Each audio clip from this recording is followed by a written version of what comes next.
Hello everyone and welcome back to another video of mine. This time I'm back with a new series, Heaven's Secret, Requiem. This was the most voted one on my voting tile that I put up, and I decided that why shouldn't I start right away? Heaven's Secret 2 has sadly ended. I will record this episode and upload it. From what I saw, this story only has 2 episodes, and my questions would be if you guys immediately want me to start with Hunger's Root, or if you guys want me to start with another root, which would be from Kali, Call of Darkness. I had a lot of people suggestion Ratan, but I will leave it up to you guys. Like, you can tell me in the comments below if you guys want me to replay either Heaven's Secret 2 with Hunger, considering that I already did a voting tile because of that, or if you guys want me to replay Kali Call of Darkness and play Ratan. Like, you can tell me in the comments. But let's see what this story is like. Season 1, Episode 1. Demons spawn and infected overrun the world. Humanity's remnants try to survive this hard new reality with no room for feelings. But even over ashes, true love might blossom. Ooh, shock me. Oh, wow. My name is and remains that. Okay, your story's about to begin. Choose your appearance. Okay. Ooh. I like her the most. Oh my god. Yes. I prefer male love interest, both male and female love interest. Oh god. I mean, you all know I love to play, and I don't mind playing with men and women. I don't know. You know what? A lot of people love me to play around, so I'm gonna go both male and female love interests. Because that means I can literally flirt with all of them. I mean, normally that's what I'm doing in general, just this time they're actually asking, because I would assume that you can't pick a romantic option with a woman if you choose only male love interest. So, let's see, you will have access to romantic relationships with both male and female characters, yep. I prefer romantic scenes to be explicit and detailed. Yes. You have chosen a more explicit narrative style, which will include anatomic and sexual details. You all want me to react to something like this. Like, y'all, when I uploaded Song of a Crimson Nile, the only episode of this update, I had a fan commenting under my video because I was like, I'm ruining all of your innocence. And I was like, you know what? In this particular circumstance, I'm not gonna say anything because I had a sexual thought in mind, a dirty thought. And I was like, you know what? Not today. Even though at the end I still went a little bit for the teasing, and I actually did kind of said what was on my dirty mind, but I didn't put it out in detail. And then the comment was saying, what do you mean not today? And I'm like, yeah, don't you think I've ruined your innocence enough? And she was like, no, not really. So you all want me to say stuff like this. You all want me to say what's on my dirty mind. You all want this. So I'm not gonna go with a non-detailed description. No. It will be funnier if there's already the sexual description in there. I'm just gonna add more spice to it. Set your preference for hints. If hints are enabled, an icon will appear next to your choices to help you stay on track. Okay.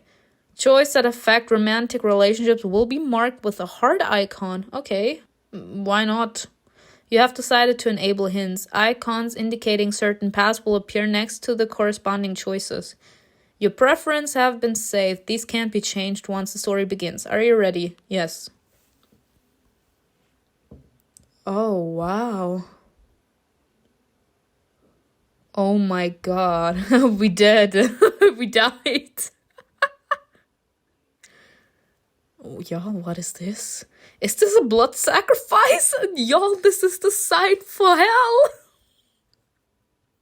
This is the sign for hell. Not us being in the church. What are we doing in a church? I just saw the sign for the devil. What is going on? I did say we saw the devil. What is this? The devil is coming to get us all, y'all. Not the dragons. Are these dragons? Oh my god, no, these are devils. These are demons. Demons came crashing. Demons crashed a church. Now this is dark.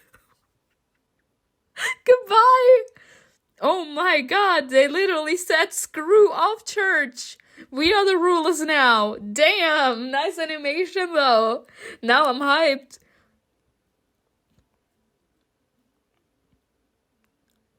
Episode 1, open your eyes. Oh god, okay. Heaven's Secret carries on. Continue your story in your favorite universe. After Judgment Day, the world fell. Humanity was left without the protection of heaven. Hold up! Alright, so I was right though. Like Heaven's Secret and Heaven's Secret 2 is like following the story of, a lot of people just say the original name, which was Vicky, and Malbonte, Lucifer, Dino, Mimi, as in we are all seeing the world from heaven and hell.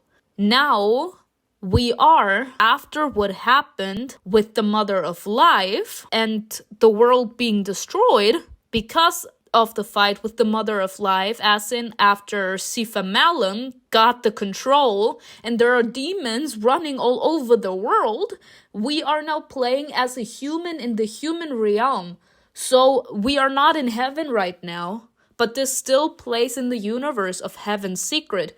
This is just us not being Vicky, not being up in the heaven or in hell. We are in the universe of Heaven's Secret, but we're a human on Earth. So this is literally just a continuation from Heaven's Secret 2. Just that we are seeing the continuation after what happened with the Mother of Life from a human's perspective. Okay, yes!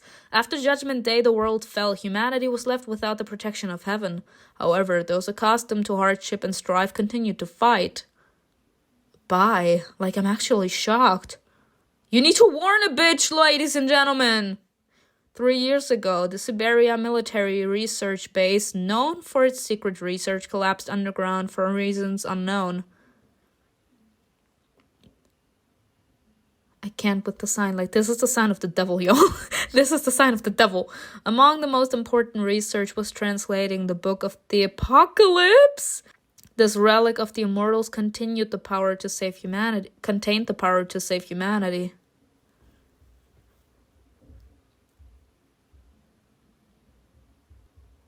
At the side of the collapse, a rift opened, and from it came demon spawns that invaded the world to eradicate all life. A new problem also arose in the form of the infected, people who became mutated and lost their minds, turning into dangerous monsters. Recently, an elite task force was sent to the rift under orders from the new military science base, Adam, based in Oxford.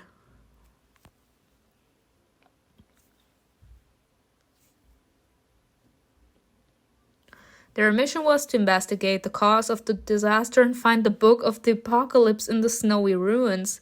The squad went to the city of Rodkov, the last outpost of humanity, located in remote Siberia at the ends of the earth. But destiny had more in store for them, and they found more than just a book. They also found demons. It was cold, lonely. What is this? I'm sorry, is this rain? Or is this literally just the ground being completely covered with blood? Lonely and terrifying. The fog was endless and darkness followed everywhere it touched. It trailed after me, wanting to drag me underground with it. Was it part of it or its beginning? Its end? Something flashed ahead. A warm glow broke through the fog and an angel reached out to me. Who is the angel that saved us? Oh, wow. Okay. How's it going, hottie? Like I said, you need to warn a bitch. You need to warn a bitch. Like, who do you want me to fall for? Like, you need to warn a bitch. You can't just throw me in Kali Flame of Samsara and then tell me to go here. You want to kill me? I reached out as well. The angel's palm was so icy. Oh, wow. Fine ass man. Fuck. Marry me? Look, bye. Are we seeing this? Are we seeing the demons? Y'all, are we seeing the demon figures? Who are you? Who are you? His question echoed within me. My head began to pound so much that my legs buckled. Then an inhuman scream split the sky as several shadows rushed towards us. Run. The stranger flew upward on beating wings and shielded me from danger. Frozen in place, I watched the way he moved spellbound. I mean, can we blame her? He did say she should run, but can we blame her that she's shocked? Like, I don't know what happened to her, but maybe we fell down. Like, I don't know, maybe we have a slight concussion. Wings slashed through the air as though the feathers were made of steel. His moonlit silhouette danced across the sky, deftly dealing with the shadows. I need to run. Yeah, but it was too late. A large raven flew out of nowhere and collapsed nearby, shrouded in darkness. The dancing shadows dissipated as something opened its wings. What? Abomination. The stories sometimes, they create a scenario so ridiculous that it's funny. They create a scenario that is so horrifying and not comprehensible that is already hilarious. I can't with the abomination. The suffering cries of hell sinners merged into the creature's scream. Ooh. It was vile and chilling to the bone. The creature's black wings sank into the darkness so naturally as if created by it, and its body emitted such a grave cold that the very air around it froze. This choice will affect the course of the story. Some choices alter the story slightly, while others lead to big changes. What should I do? Run for your life. I'm not really a person that loves to run, y'all. And you all know. Approach the creature. Let it kill us. Yo. To be quite honest, I wouldn't be capable to do anything. Like, I wouldn't be capable to get up and move, because I would be way too terrified knowing that this creature would follow me. So, you know what? Let me be stupid and let me walk toward it. On stiff legs, I slowly approached the abomination. This is just so hilarious. The fact they call it abomination. Though I felt the horned creature's thirst for my blood, it made no move to attack. Despite the fear in my heart, I reached out to it. A shot rang. The demon fell down with a death rattle. The clawed fingers twitched until a dark puddle pooled beneath them. This isn't a dream. This is real. I turn around. Ma'am. Oh, okay. Who are you? Another hottie? Damn. Fine. He reminds me of Rick from The Walking Dead. Oh, God. The man studied me intensely. Oh, my God. Like I said, finest man. Fine AF. I don't understand. It didn't attack you. The abomination didn't attack when you approached. The man will remember this, alright. Are you injured? I don't know. The stranger had jet black hair and wore a heavy frown. He stood in front of everyone else, their faces obscured by snow and night. I noticed a familiar symbol on the man's clothes. It belonged to the Siberia-based military. We studied each other, our bodies still. All that moved were stray strands of hair that fluttered in the icy wind. Suddenly he raised his arm and the cold butt of his gun struck my temple. Everything went dark. Damn, sir! No need for that.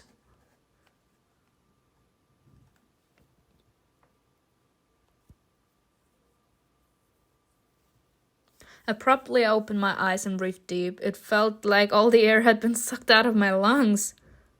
Are you kidding me? First you knock me out and then you give me clothes that I need to pay. Oh my god. They all look kind of nice. Ordinary. This is hilarious, y'all. I like this one the most.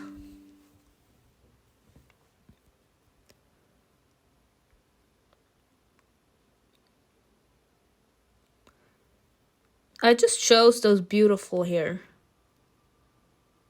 And now you want me to choose something else. You've got to be kidding me.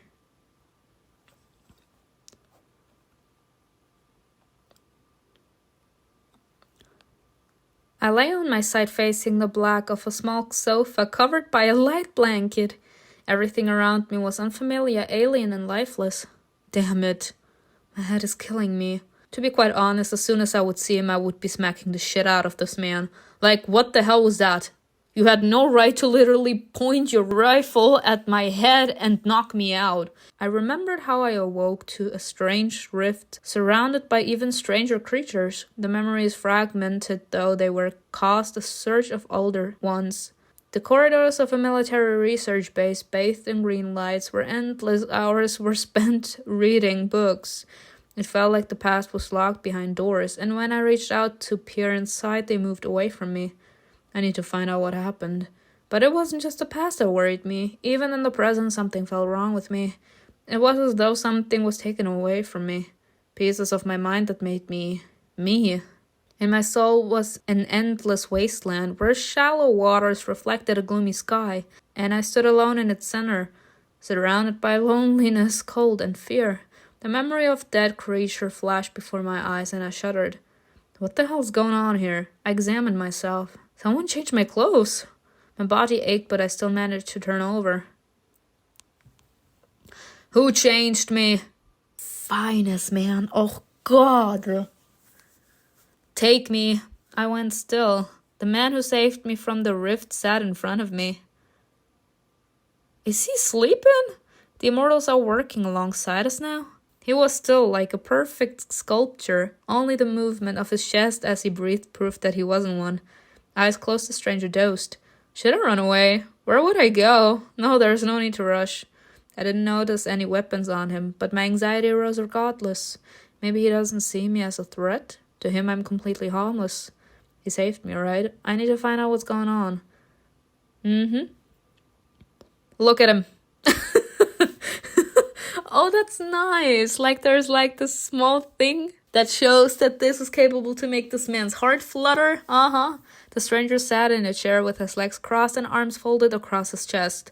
His head was tilted slightly to the side, and blonde locks fell over his high forehead. A serene face with chiseled aristocratic features, a beautiful god-like statue, me. His appearance inspired awe and reverence, but also something incomprehensible. Desire, because this man is literally a fucking god. An unpleasant feeling that led to confusion. I wanted to get a rise out of that perfect face to evoke emotion in it. That we want to make him crumble. We see that this man is uptight. We want to make the manner crumble. That's when they become the alpha male that we want them to be. That's when they start to take charge, when they want to control us. How many have been killed by this inscrutable beauty, unable to achieve even a fleeting glance from him? He felt unreal. Like if you were to reach out and touch him, his image would surely dissipate, dissolve in an ephemeral haze. No wonder he's an angel. I presume you would turn away and was silent as some courtesy. No, sorry, baby, you're way too fine. I can't look away because of courtesy. I don't have time for those pleasantries anymore. But how long do you intend to stare at me? As long as you allow me. You drew the man's attention to you. He will remember the... He fixed his piercing gaze on me, surprised I didn't immediately respond. Are you the one who changed my clothes? I don't think he did that. He's not the one that knocked us out. Besides, it kind of comes off as creepy. My own voice sounded dry and lifeless to me. I didn't recognize it. He looked at me as if I asked something absurd. No. Fine as fuck! Fine as fuck! God! I need to stop looking at this man's face! Then who? Anna. Who's Anna? There was silence. Surprised by his casual tone, I looked around cautiously, not knowing what to expect. Where am I? In one of Rotkov's estates. And who are you? Ignoring the question, he stood from the chair and stretched his shoulders. Oh, you little bitch. I'm gonna make your facade crumble real fast, baby. The fabric stretched across his chest, clinging to his defined muscles. Finest man. Can I slide my hand over your body, sir? Can I? This man is tempting me, y'all. Or I'm just thirsty right now. I don't know. Pretty sure it's a combination of both.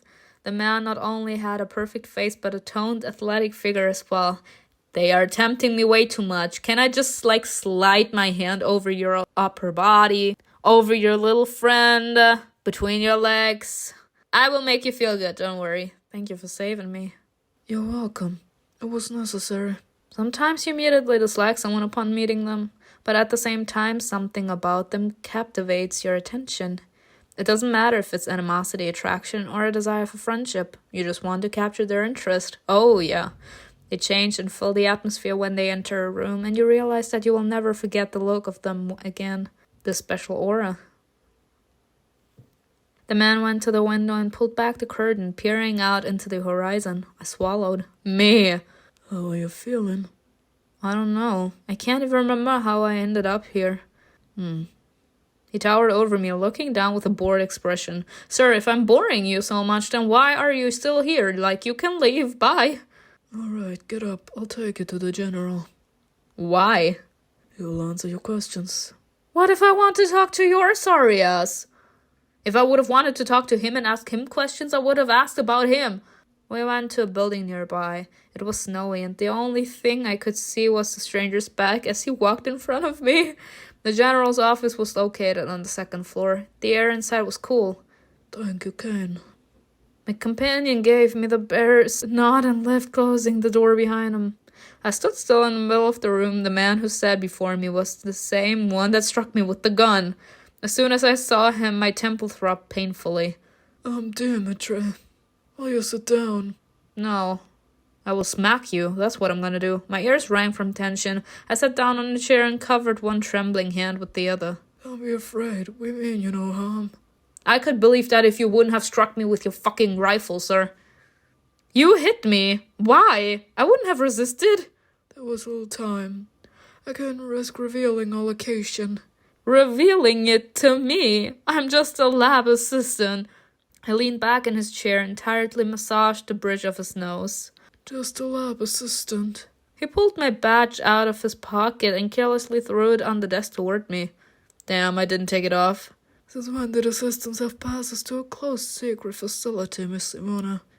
With high adaptability, you will be able to explore more places and hold your ground against enemies. Alright. Remain silent. Oh, wow. That's what they meant with it. I can't disclose that. You're also from the Siberia base, right? So you should understand. How do you end up at the rift? I don't know. I don't remember. Or I can't remember. I was still at the base working late in the night as usual, and the next thing I know, I'm at the rift. You'd better just tell me the truth. So far, none of your testimony rings true. The tension in my chest grew and tightened into a knot. What is he getting at?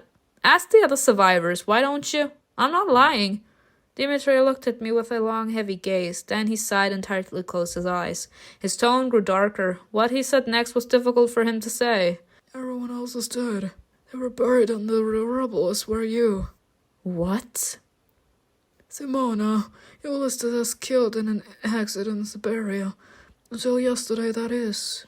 The base you worked at collapsed on the ground 3 years ago. Huh?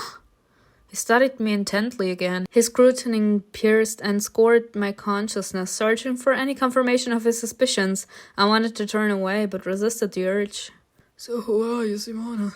I don't understand. My nail stuck into my palm as I clenched my fist. As if you really were at that base. Where did you vanish for 3 years, and how were you able to survive? I stared off into space while thoughts rushed through my head at a frantic pace. A shiver ran down my spine. My head was a mess. I wasn't myself, and the world around me no longer felt familiar. The voice of God's past sees you trying to achieve your goals by relying on humanity's better qualities and positive feelings. The whisper of the devil's past let you achieve your goals in cunning ways by channeling darkness. Ooh, are we gonna be a dark queen or a light queen? Am I still me? The same Simone I remember being? I feel like I am. I feel like I'm not. Well, death always changes you, y'all. But I think when you're in the state of denial, you don't really acknowledge that you changed. I want to walk on the dark path. I want to walk on the dark path. I feel like I'm not. We've changed. We turn over to the dark side. I think I'm losing my mind. There was an emptiness inside of me, and the air felt thin. I listened to the quiet hissing within me. It was as though my very blood was whispering something, but I didn't want to listen, and yet... Whisper of the devil.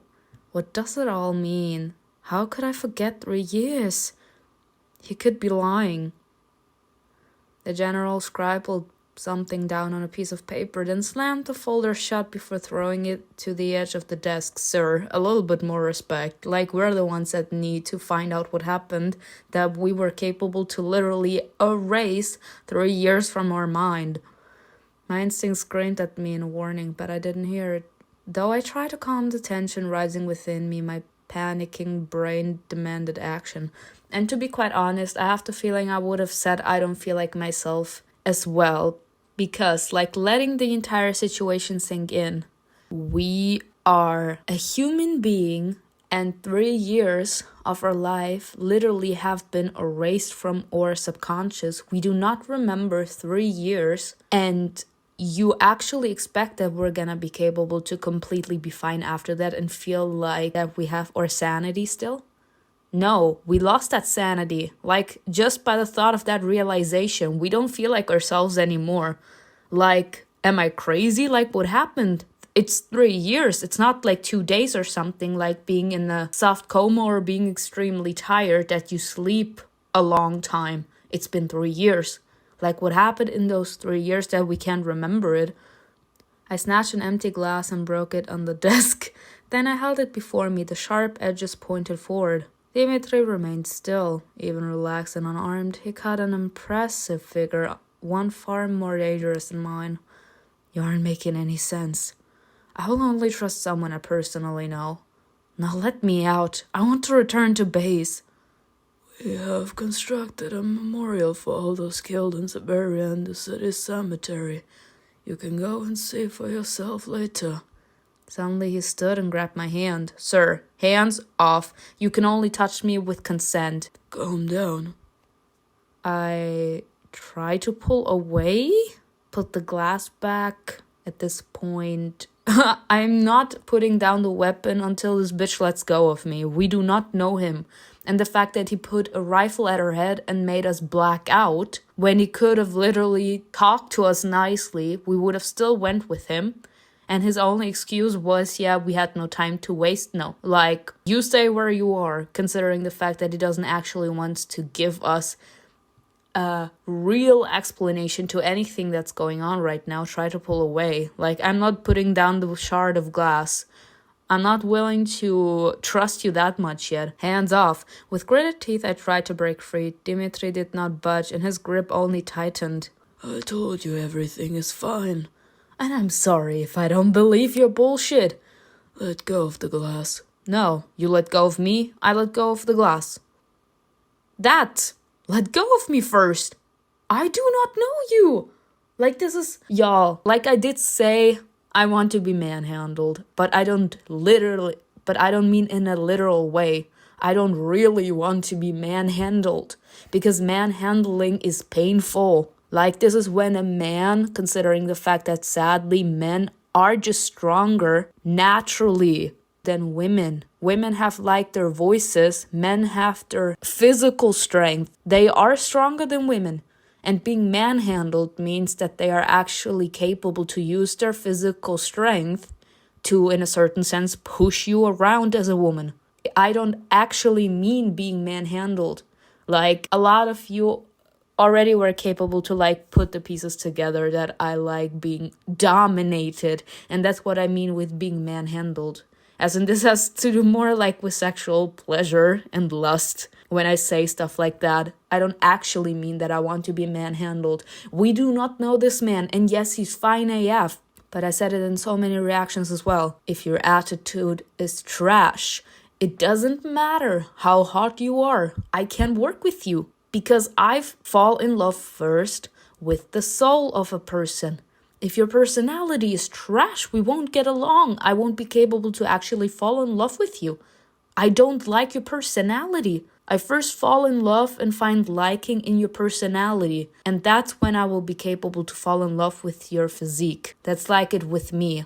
Like if a man comes up to me and he's hot AF, but his personality is trash, he's trash. Doesn't matter how hot he is. Like if I can work with your personality, I can work with your outer beauty. And this man actually thinking that he can just grab us firmly, even squeezing our arm, like he could actually leave marks on our arm. Like who are you to think that you can just roughly grab us and push us around? We don't know you. And even if we would know him, that's no way to treat someone. Like he's not showing any sort of compassion. I don't like that. Like we're the ones that literally need to be capable to like let sink in the information that we lost 3 years of our lives not knowing what happened. Like he could be a little more understanding, a little more compassionate. He's not. If this man actually wanted, in a certain sense, to show that he's a nice guy, then he needs to do a better job at that. The chair creaked as he bent down. We were very close. Who are you? His dark eyes stared me down, calm and confident. There wasn't a hint of anger or aggression in them, only quiet anticipation. I pushed at him over and over again, trying to escape, but he didn't budge. He was taller and stronger than me. Like I said, the male physique. Giving up, I braced my hand on his chest, not letting him close the distance between us. The general's office filled with the melancholic howling of the blizzard outside. Did Anna not give you warm clothes? Huh? Yeah, and it's very cold. I felt his muscles tense under my fingertips. Suddenly touching him felt quite inappropriate. Bitch, the way he's handling you is inappropriate. You don't see him feeling shy or awkward. I quickly pulled my hand back and averted my eyes. A few stray strands of hair fell across my face. I still have a lot of work to do. To be honest, you popped up out of nowhere. Who told you to take me in? If only the world was still normal. Though even then, this conversation would not have been pleasant anyway.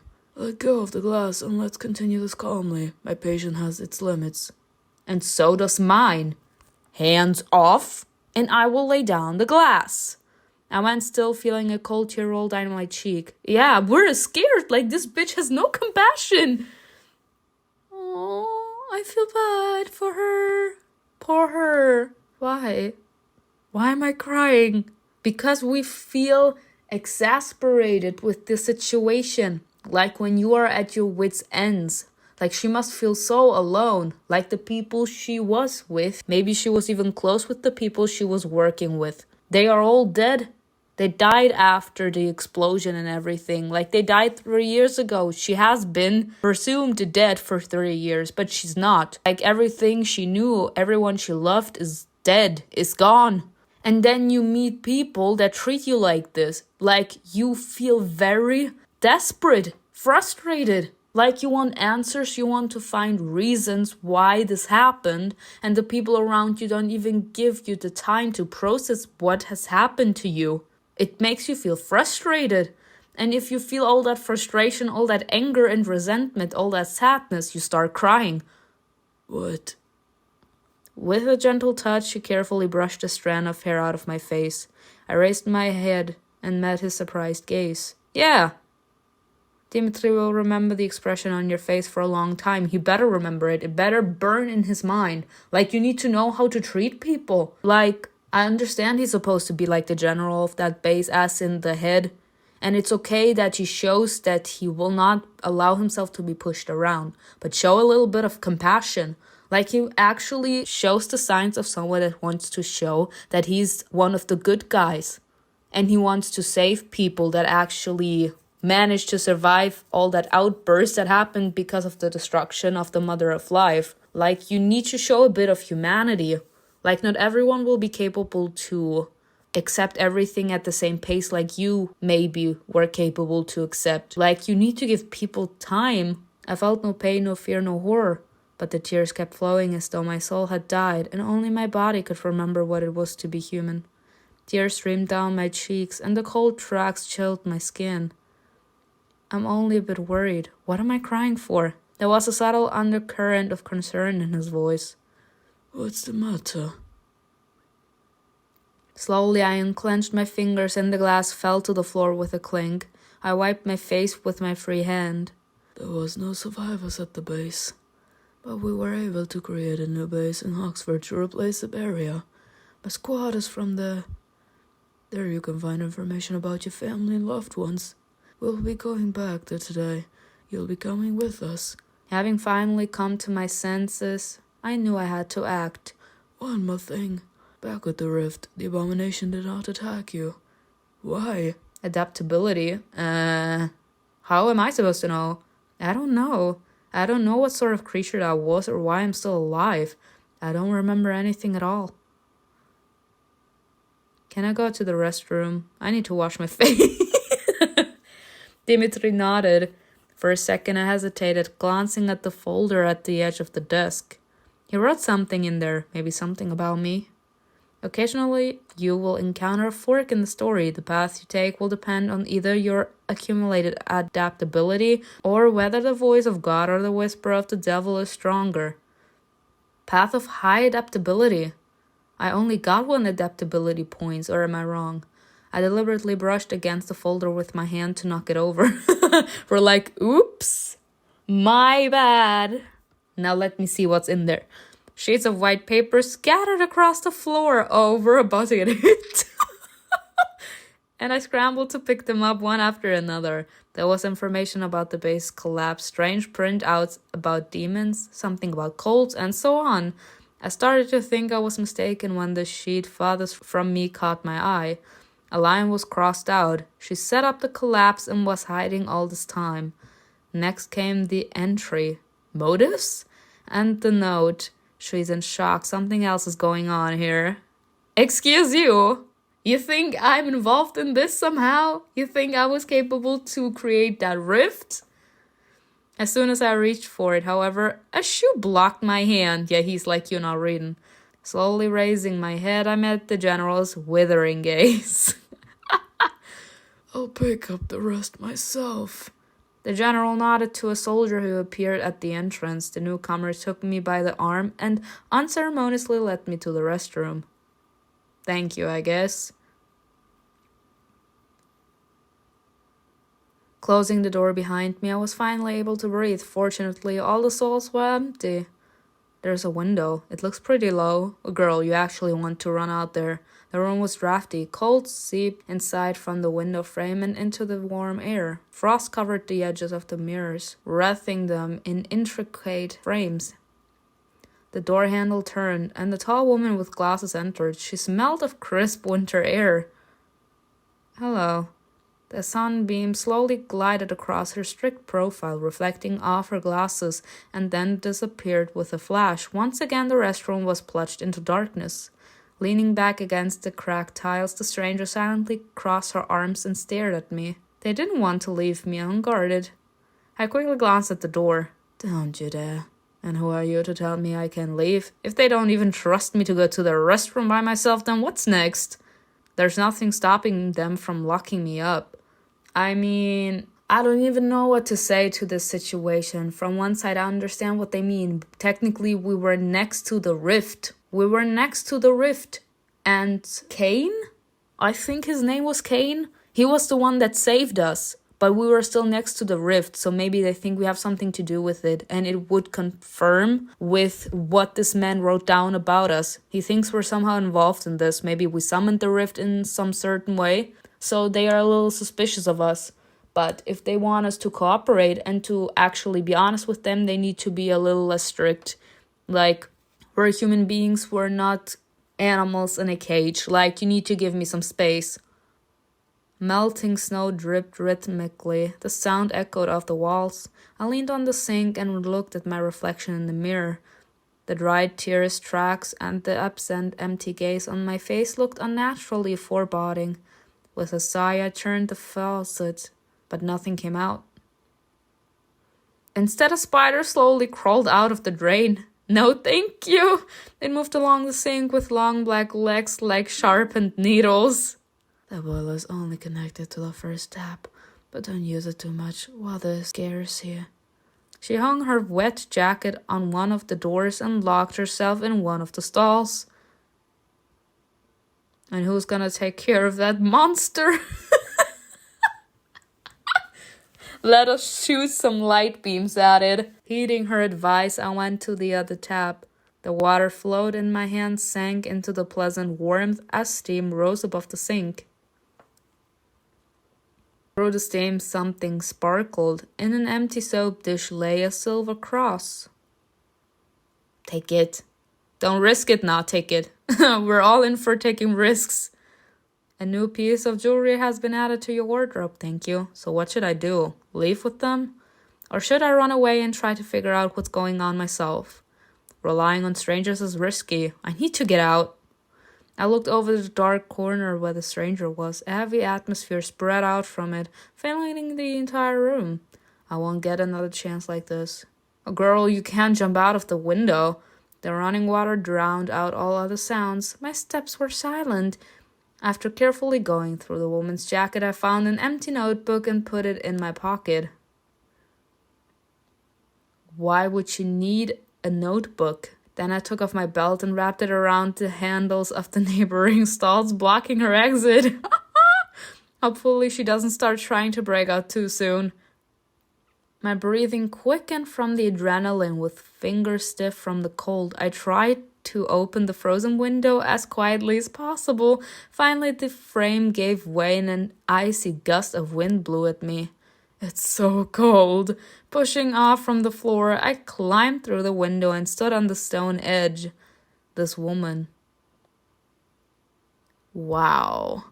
A gust of wind nearly knocked me off my feet. Now have fun jumping down there. I'm 2 floors up, but it feels like at least 10. I closed the window behind me and jumped onto the roof of the next building. Behind it were the high domes of a small church. I'll try to find the cemetery. Unless the general was lying, there should be a memorial there.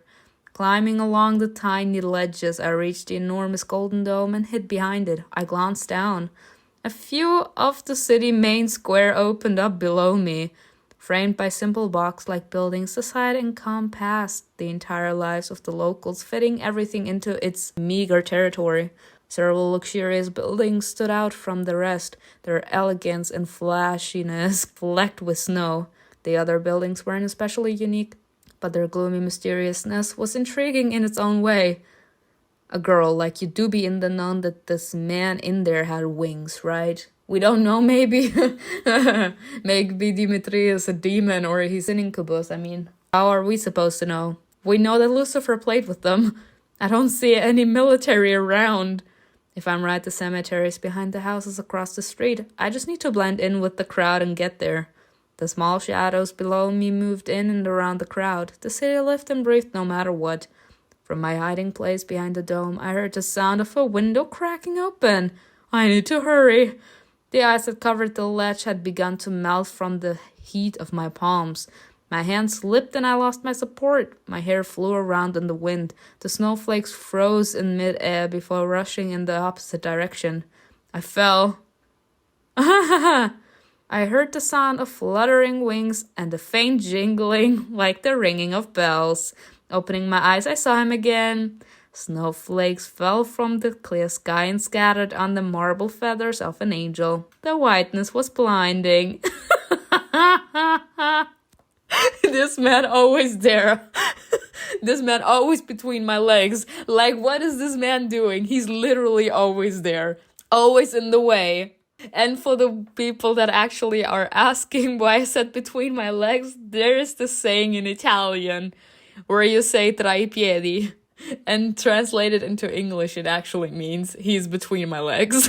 So But it has the same meaning as this man being in the way. I can't. He's fine as fuck. Like this man. He just needs to take me because I'm thirsty for this man. Are we seeing his beautiful white hair? I'm invested, y'all.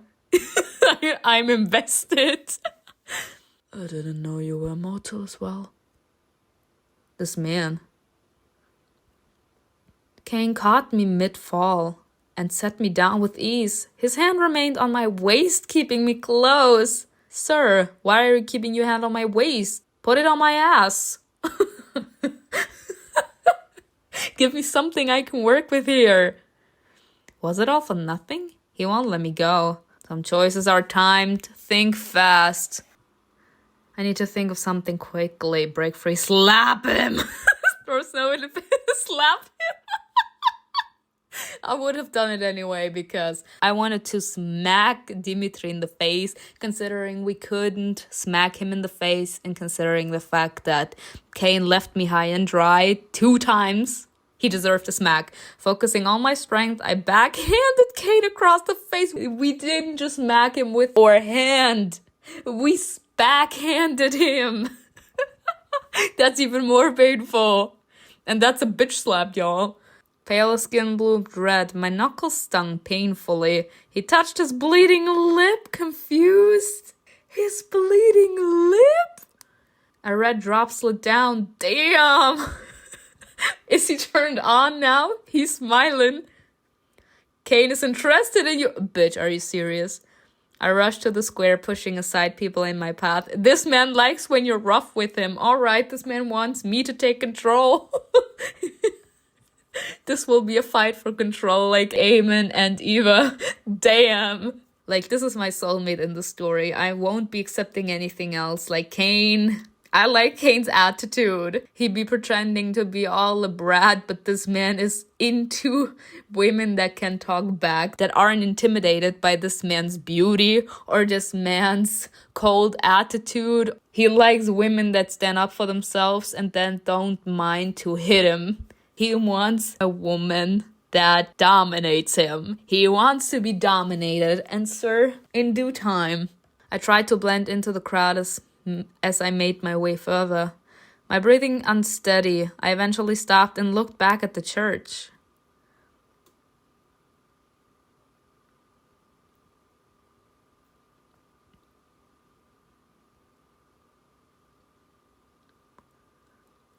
Nobody chased me.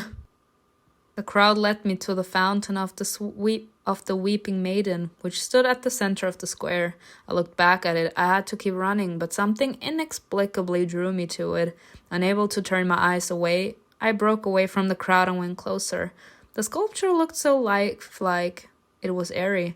Even the ordinary ice hanging from the maiden's hands looked like heavy shackles. I wonder if the fountain ever worked, or if it froze over immediately. There was a blade against the maiden's chest, bearing cravings that looked like letters. I brushed off the snow and read the inscription. Cum locitur mendacium ex propis locitur. I assume that it's Latin. When he lies, he speaks according to his own nature. This line feels familiar, but it's incomplete. I should write it down? Like, I don't have such a good memory. Write it down.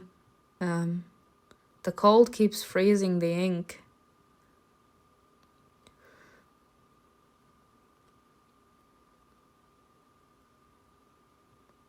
Suddenly, the people around me stopped moving. They raised their heads and stared at the sky with glassy eyes.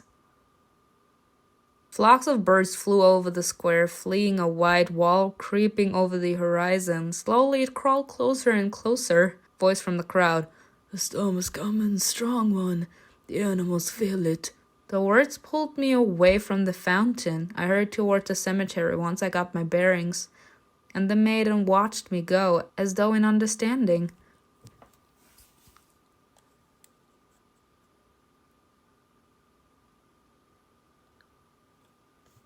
Behind the row of houses on the square, there was the large city cemetery. Massive Gothic crosses and dark tombstones protrude from the snowy ground. This garden of death was silent, lonely. Unexpectedly, I felt a slight sense of awe. I had to disturb the peace to approach a low building located at its center. Then I touched a stone slab bearing an endless list of names. He wasn't lying. Then I walked around the memorial a few times until I found the right line. My fingers slid along the cravings, letter by letter. Simona. Seeing your own name etched on a memorial stone was frightening. An unpleasant feeling came over me. I felt a splitting headache and slid down with my back against the memorial. Face in my hands, I pulled my knees up and dejectedly rested my head on them. They're just letters. I mean, but you're presumed dead, girl. So that means that something was right to what he said. Besides, it means that you actually were missing for 3 years, if what he said is true. All I felt after the initial shock was numbness. Is this really happening? I did say what she was going through, y'all. This is the first stage of denial. She's denying what's happening. It's like I'm just watching everything happen from a distance. Back in the general's office, it seems my tears took the last remnants of humanity along with them. You will never be out of your humanity, girl, as long as you're alive. Like, if you're in the most vulnerable state, you feel numb. Numb means that you don't truly feel the heavy impact of the psychological pain you're in, because you are in so much pain that you as a human being can bear it. So it's like you snap. It's like a lever that is switching inside of you. And we call it numbness, but you aren't really numb. It's just that you don't truly feel the full impact. And when there's like pain that is being added to you, whether psychologically or physically, you don't truly feel it because you already are numb. Like, you don't feel it. You know there's something adding to it, but it's like you don't actually acknowledge it because you are numb. You don't feel it. But as soon as you start to heal, that switch, that lever that made you become numb in the first place, switches back. And that's when you truly feel the full impact of the psychological pain you're in. Because that's when your body is like, I know that I can handle it now. Like, that's all this is. Like you saying, I thought I couldn't feel it anymore. No, you will always feel it because you're alive, you're not dead. And as long as you're alive, you will always feel emotions. So what now? What should I do? Silently staring into the falling snow, I sat against the stone wall until a thought suddenly came to me. That pentagram from the Book of the Apocalypse. Opening the notebook, I drew the round sign from memory, though the image didn't turn out very well. This reminds me of Shadowhunters.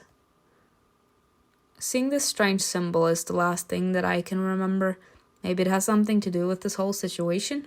I ran my fingers through my hair, scratching my scalp with my nails, and the book is now buried underground along with the base. I heard the sound of crunching snow nearby. Someone was approaching the memorial from the other side. Holding my breath, I held my legs harder and froze, listening. Hello? I decided to stop by before leaving. We didn't even say goodbye. He misses you too. As do I. We both miss you. I don't have much time, so I can't stay long. Alright, this is for you. The voice went silent, and then the snow crunched again as the steps trailed off into the distance. After waiting a while, I carefully approached the place where the voice came from. On the steps of the memorial lay a meager bouquet. The small flowers were sewn from scraps of fabric and tucked into dry, gnarled twigs. There's a piece of paper inside. Nah, why would I want to read that? Like, this has to do with them. Like, they are grieving and they're showing their love by coming to the graveyard and laying down pieces of paper. Like, to be honest, I was at graveyards because of my grandfather, and I was watching around, you know, like, you just see all those flowers around, and in general, just stepping foot on a graveyard is like already depressing enough as it is. Like, just knowing that this is the place of the dead, and like the second you step onto a graveyard, it's pitch silent, y'all. It's scary AF. But now coming here, like this woman put down a letter with her flowers. We have no business reading that. Like, this has nothing to do with us. Like, if we're staring at the flowers, that's fine. Like, flowers are all the same. But this is a personal message. This is personal. We have no business reading that. Leave it. If it was for us, then alright. But this is not for us. This is for that person that died. Like, it would not only disrespect the woman that laid it there, but also the person that received it. I could briefly unfolded the note, and I only managed to catch a glimpse of a signature from Anna. If what they say happened at the base is true, maybe it would have been worth listening to the general. Suddenly, a cold sensation surrounded my wrist, and there was a disconcerting clang of rusty metal. Handcuffs? I should have guessed that you would come here. The wind picked up, a gust lifted the bouquet, but I caught it in time and returned it to its place. Thank you. Anna's grateful to you. All right. Did you lose someone in Siberia? Yes, my father. Damn. So, like I said, no reason to read it. Her father. Wow. Anna fastened the other cuff to her own wrist, chaining us together. Because of you, we had to delay. Because of me? What you want? I'm literally an inconvenience considering to all of us. So why do you desperately want me to be with you? She came right up to me and spoke through clenched teeth. Do you even know how valuable hot water is here? You're very lucky we're leaving today.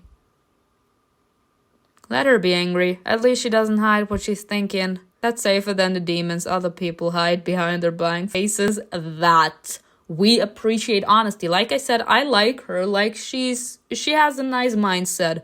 I appreciate blunt honesty. She roughly pulled the chain towards herself. Let's go. It gets dark early here. After a few minutes of walking, we were completely surrounded by the blinding, impenetrable snowstorm. It enveloped the city. The rows of crosses that were useful landmarks disappeared from view. Hurry up. They're waiting for us. We'll take a shortcut through here. The road felt endless. It soon became clear that we were lost, and as the blizzard intensified, it became impossible to find our way. Damn it, the radio shut off. This damn cold drains the battery and sick. Ugh! Anna stumbled and fell. The handcuffs dragged me right after her. Nice. After tumbling several meters along the slope, we collapsed into the snow. She shook herself off, checking her clothes. Seems we're at the monastery. She rose and pulled me along with her. Strange, the locals didn't talk about this place. Maybe it's just abandoned. Anna entered the passage and quickly looked around. Most likely. Okay, we need to get out of here. And where do you want to go, ma'am? A large wall of snow fell from above, blocking her exit and pinning the chain to the ground. What should I do? Pull the handcuffs closer. Nah, that's just uncomfortable. Besides, I don't think it will work. I'll call out to Anna. Hey, are you alright? Yes, you? Adaptability. Alright, I think so. Help me clear out the snow. I need to get out. It's very dark here. I looked around. In the evening, the blizzard was a particular cause for concern. With such low visibility, everyone had to be on guard. After freeing my hand, I pulled out the cross I found earlier and stuck the long end into the lock. The rusty handcuffs gave way and I slipped free. Ooh, you managed to undo the handcuffs. Let's go. I could escape, but running around alone in this weather would be a bad idea. Well, if I have to do this by myself, it'll take longer. With a heavy sigh, I glanced dejectedly at the white wall that separated us. My hands hurt from the cold, yet I had no choice but to dig into the snow until a hole formed big enough for Anna to pass through safely. How about a welcome, bitch? Seeing the state of my hand, she turned her thoughtful gaze to me but didn't ask about it. Anna's grateful that you didn't leave her. You're welcome. Night shrouded the sky. Anna was right, it got dark quickly here. The blizzard picked up in intensity. The wind whipped my hair, scratched my skin, and pelted me from all sides. We need to find a way back to the city. Oh, we can barely see because of all the snow. Then we looked at each other in surprise. There was music playing somewhere in the distance. Let's go quickly. Where are we even going? Next to the monastery, a dark, empty church was bursting with the sound of an organ. In the low light, its player was hidden from view.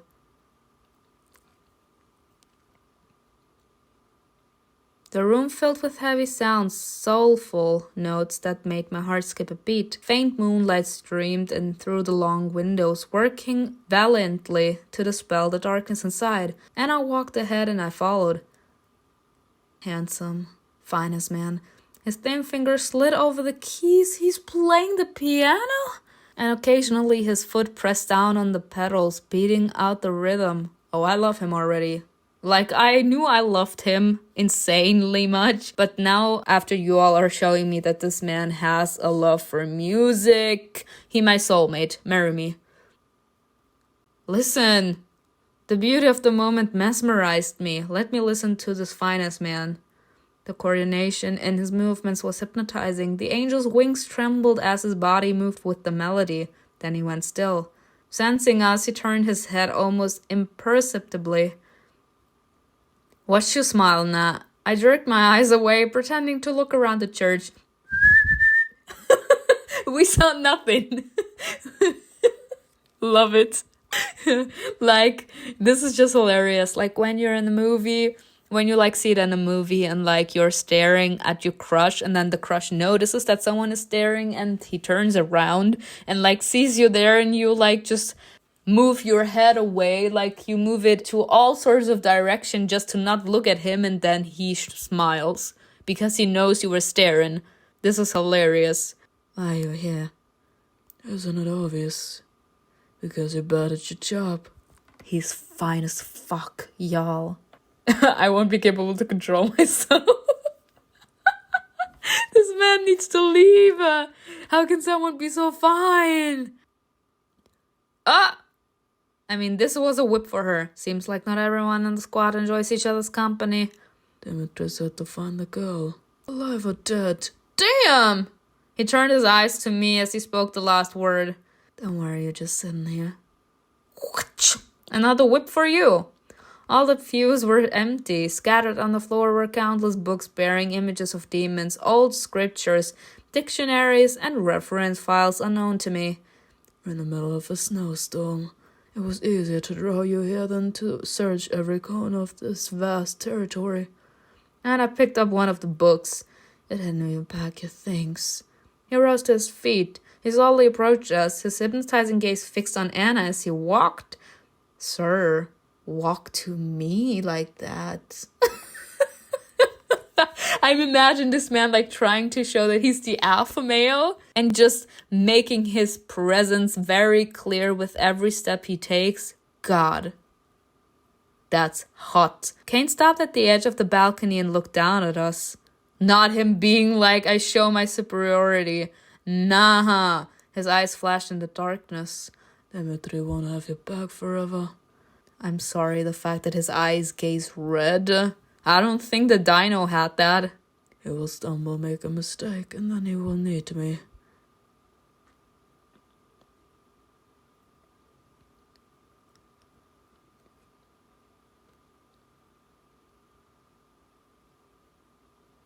Meanwhile, what is going on? The military gathered in the square, prepped to leave. The white haze had thickened over the city as the weather became more violent. The blizzard has intensified. Still no sign of Anna and Cain. The soldier shook her head, warming her numb hands with her breath. Not good.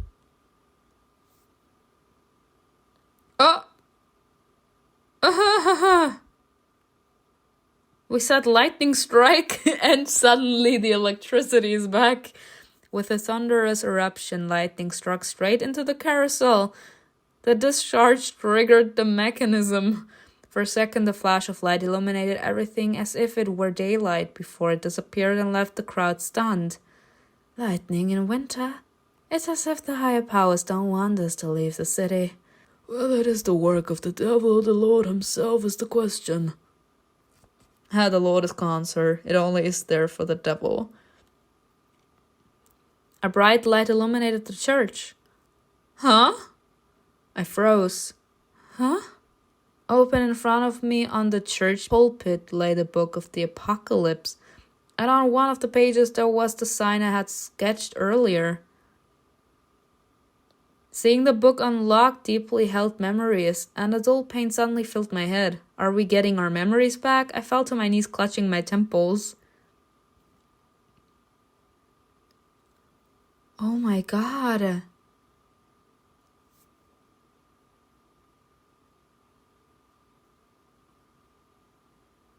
"3 years ago, Siberia base." Simona had been going over the Book of the Apocalypse since the morning. It seems that the tomb's mysterious, incomprehensible language had finally begun to make sense to her. Ossa dispera sunt in ore. Her bones are scattered around the mouth. Driven by adrenaline from what she might discover next, she would rather die than stop now. Darkness gathered behind her. It crept toward her slowly, oozing from the corridor and enveloping the walls, the floor, the doors. Simona suddenly turned around. Huh? Staying up late again? He handed her a mug of something fragrant, but she only moved away, pulling the book with her. No matter how many nights you spend reading that, you will still go mad before you unlock even a single secret, just like everyone before you. I'm not like everyone. He went into his office, not noticing that a draft had kept the door from fully closing. His mobile phone rang, and Simona heard him answer.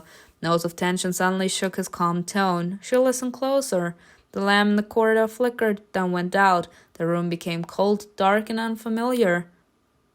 Simona rose from the table and quietly opened the door. No, stop, what are you doing?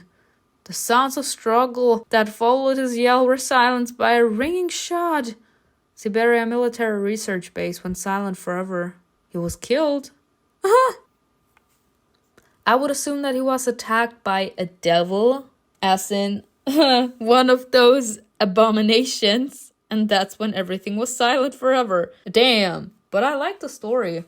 I really like the story and what they're trying to put up here. But I'm intrigued to know what next episode is gonna be like. Right now we only have 2 episodes, so I will have to learn how to be patient. But I hope that you guys enjoyed this video with me. Tell me in the comments below what you think was best, and I will see you in another video.